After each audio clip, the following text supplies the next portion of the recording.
Hello students, आज हम class 9 का चैप्टर 2 पॉलिनोमियल की एक्सरसाइज 2.1 करेंगे।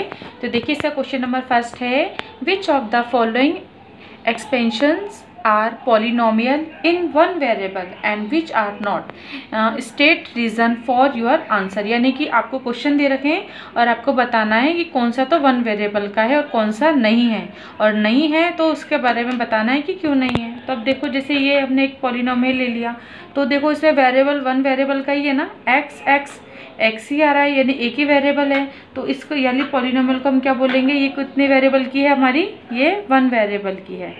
ठीक है, ये आप समझ जाओगे। अब बताओ, जैसे यहाँ पर भी आप बोलोगे कि टी है, यानी सेम वेरिएबल है, एक ही वेरिएबल है। लेकिन अब ये बताइए, ये पॉलिनोमियल हो सकता है क्या? तो आपके दिमाग में क्या आ रहा है, हो सकता है? नहीं हो सकता। क्यों? क्योंकि जैसे मैंने आपको थ्योरी में बताया था कि टी है, टी की पावर यहाँ पे रूट है ना, यानी कि क्या है 1/2। तो जब किसी भी वेरिएबल पे पावर होल नंबर नहीं होती अगर, तो वो पॉलिनोमियल नहीं होता। तो हम क्या बोलेंगे कि 3√2 + t√2 एक पॉलिनोमियल नहीं है। तो उसको लिखने की लैंग्वेज है, तो मैं आपको वो लैंग्वेज लिखा देती हूँ। ठीक है, मैं एक क्वेश्चन की लैंग्वेज लिखाऊंगी, उसी तरीके से और की फिर आप खुद लिख लेंगे। तो देखो, जैसे अगर ये तो हमें ये तो पता पड़ गया कि ये क्या है, पॉलिनोमियल नहीं है। तो बस इसके आंसर में आप इसको कैसे लिखोगे सॉल्यूशन में कि no it can be observed that the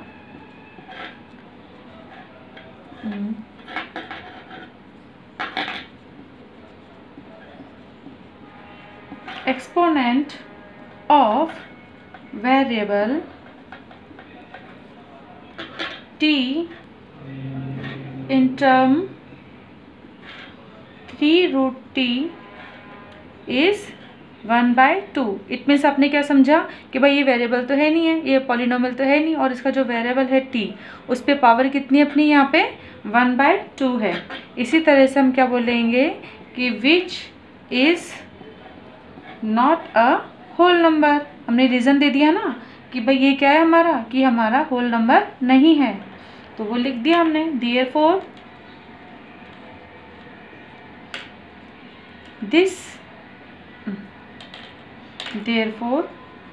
this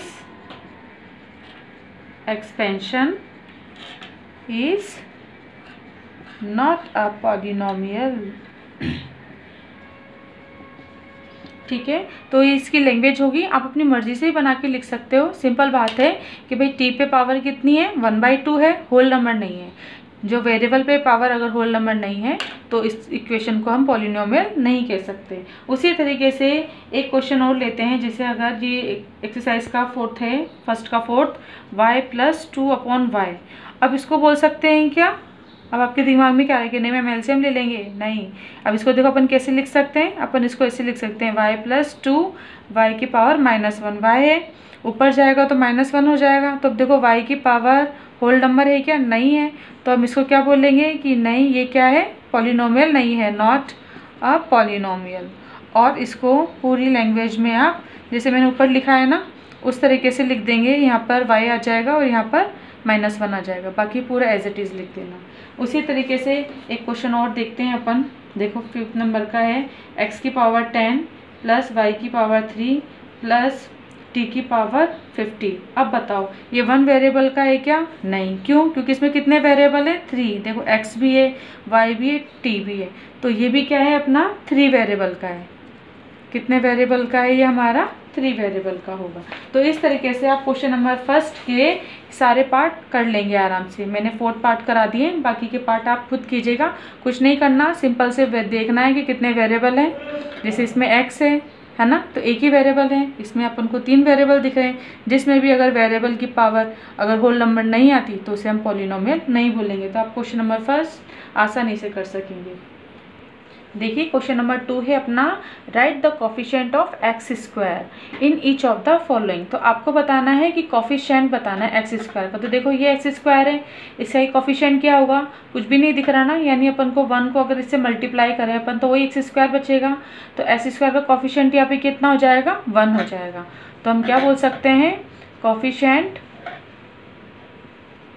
of x² कितना हो गया 1। अब यहाँ पर बताओ, देखो यहाँ पर कितना माइनस है ना, वही अपन 1 से मल्टीप्लाई कर सकते हैं इसको, है ना। किसी भी डिजिट को अपन 1 से मल्टीप्लाई कर ही सकते हैं, कोई चेंज नहीं आता। तो अब इसका क्या आ जाएगा, इसका कोफिशिएंट ऑफ एक्स स्क्वायर, इसमें भी कितना हो गया अपना -1। ठीक है, अब इसमें देखो, इसमें कोफिशिएंट ऑफ एक्स स्क्वायर कितना हो गया अपना, एक्स स्क्वायर के साथ मल्टीप्लाई कितना है अपना π/2 है ना, तो इसका आंसर कितना आ जाएगा π/2। अब यहाँ पर देखो, अब यहाँ पर पूछा है एक्स स्क्वायर का कोफिशिएंट, तो यहाँ पे आपको एक्स स्क्वायर दिख रहा है क्या, नहीं दिख रहा। तो इस फॉर्म को मैं क्या लिख सकती हूँ, ऐसे भी लिख सकती हूँ ना, 0.x², यानी 0 से जब किसी को मल्टीप्लाई करेंगे तो 0 हो जाएगा। ठीक है, तो इसको लिखने का तरीका +√2x - 1, इस पॉलिनोमियल को हम ऐसे लिख सकते हैं। ठीक है, तो मैंने क्या लिख लिया, 0.x² लिख दिया। अब बताओ यहाँ पर x² का कोफिशिएंट क्या है, 0 है ना, तो फिर मैं क्या लिखूँ, कोफिशिएंट ऑफ x² कितना हो जाएगा हमारा 0। तो इस तरह से क्वेश्चन नंबर 2 अपना कंप्लीट होता है। देखिए क्वेश्चन नंबर 4 है अपना, right the degree of each of the following polynomial. तो अपने पास ये पॉलिनोमियल है और हमें इनकी डिग्री फाइंड करनी है। तो सबसे पहले मैंने आपको बताया था कि डिग्री क्या होती है, पॉलिनोमियल में जो वेरिएबल है उसकी हाईएस्ट पावर होती है। तो अगर मुझे इसकी डिग्री चाहिए, ठीक है, इसकी डिग्री चाहिए, तो इसकी डिग्री कितनी है, इस पॉलिनोमियल हाईएस्ट पावर कितनी है, 3 है ना, तो इसकी डिग्री कितनी हो जाएगी 3। अब इसकी देखो, इसमें हाईएस्ट, इसमें तो वेरिएबल ही है कि, तो इसकी पावर कितनी है 2, तो इसकी डिग्री कितनी हो जाएगी हमारी 2। इसकी डिग्री बताओ, देखो t है, इसके पावर 1 होगी ना, तो इसकी डिग्री कितनी हो जाएगी हमारी 1। अब बताओ ये कांस्टेंट है, इसकी डिग्री बता सकते हो, देखो 3 है ना, अगर मैं यहाँ पे x की पावर 0 कर दूँ तो वही आपको पता है कि x की पावर 0 क्या होता है 1, और 3 को अगर 1 से मल्टीप्लाई करूँगी तो 3 आएगा। यानी कि आप 3 × x है, ये 1 है, 1 की जगह x 0 भी लिख सकते हैं, है ना, तो वही 3 आ जाएगा। इट मीन्स आपको इसकी डिग्री क्या मिली, इसकी डिग्री आपको 0 मिली। तो आपको याद रखना है कि जब भी अपना क्या हो, कांस्टेंट पॉलिनोमियल हो, तो उसकी डिग्री हमेशा क्या होती है, 0 होती है। तो ये क्वेश्चन अपना कंप्लीट होता है। देखिए क्वेश्चन आप खुद कीजिएगा और मुझे इसकी डिग्री बताइएगा। 6x⁵ + 7x⁵ + 2x⁵ + 10 + 1 + x²। अब देखो ये पॉलिनोमियल है, ये अरेंज नहीं है, तो सबसे पहले अरेंज कर लो और इसकी मुझे डिग्री फाइंड करके बताइएगा कि इसकी डिग्री क्या आती है। ये आपका होमवर्क है, आप इसकी डिग्री बताइएगा कमेंट। देखिए क्वेश्चन नंबर 5 है अपना, classify the following as linear, quadratic and cubic polynomial. तो अपन को बताना है कि कौन सा था क्वाड्रेटिक है, लीनियर है और क्यूब है। तो देखो मैंने आपको सिंपल बताया था कि कोई सी भी पॉलिनोमियल को पहचानने के लिए उसकी हाईएस्ट पावर देखते हैं। तो इस पॉलिनोमियल की हाईएस्ट पावर क्या है, 2 है। दैट मीन्स ये पॉलिनोमियल क्या होगा हमारा, क्वाड्रेटिक। तो इसको हम क्या बोलेंगे, क्वाड्रेटिक पॉलिनोमियल। ठीक है, अब देखो सेकंड है हमारा, पॉलिनोमियल की हाईएस्ट पावर कितनी है, 3 है, तो इसे हम क्या बोलेंगे, इसको हम बोलेंगे क्यूबिक पॉलिनोमियल। आप चाहो तो रीजन लिख सकते हो कि डिग्री इसकी कितनी है, 3 है, इसलिए हम इसे क्या बोल रहे हैं, क्यूबिक बोल रहे हैं। ठीक है, इसके बाद है 3t। अब ये कितनी है, इसकी पावर 1 है, तो इसलिए हम इसे क्या बोलेंगे, लीनियर। जिसपे वेरिएबल की पावर 1 होती है तो वो क्या कहलाता है हमारा, लीनियर पॉलिनोमियल। तो इसे हमने बोल दिया लीनियर पॉलिनोमियल। ठीक है, अब इसी तरीके से आप इसके बाद ये लिख सकते हैं, साथ में ये भी लिख सकते हैं कि इट्स डिग्री इज 1। ये आपके ऊपर है, ठीक है ना, इट्स डिग्री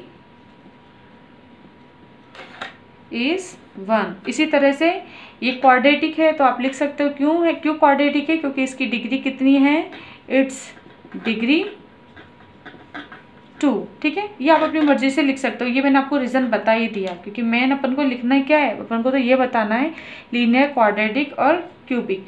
ठीक है, तो आप ये सब लिखोगे कि ये आपको बता दिया कि डिग्री 2 है तो क्वाड्रेटिक हो गया, 3 है तो क्यूब हो गया, और 1 है तो लीनियर पॉलिनोमियल हो गया। अब आप ये, मुझे आपके लिए होमवर्क है, आप बताइएगा 7x³। ठीक है, फर्स्ट ये बताइए कि क्या है, लीनियर है, क्वाड्रेटिक है या क्यूब है।